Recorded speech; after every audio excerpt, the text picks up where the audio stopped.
অল্প অল্প করে দাও অল্প অল্প করে দাও দাও ফালাওয়া না কিন্তু এক পিস এই জন্মতে মাছ মতো হারিয়ে দিবে মাছ দেনা গরম হয়ে গেছে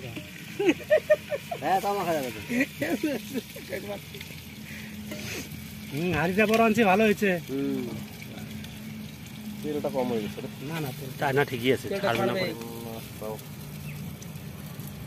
কেন আমি বলে তেল বলে বেশি বেশি খাই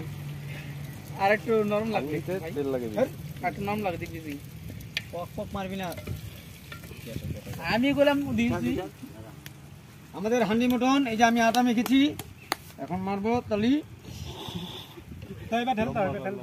এখন না ওইটা ঢেলে দাও কোনটা ওইটা হ্যাঁ দাও তো আগে নাড়ানাড়ি কর টমেটোটা নাই রে টমেটোটা উপরে দিয়ে তারপর সিল ভালো করে কুলি গলা হালকা জল দিয়ে দিস এই বেশি করে ভালো না হ্যাঁ বেশি করে ভালো না ওইটা ধুয়ে জল দিয়ে দাও না ও বাল আসলে বড় বাচ্চা জানা লাগে বাল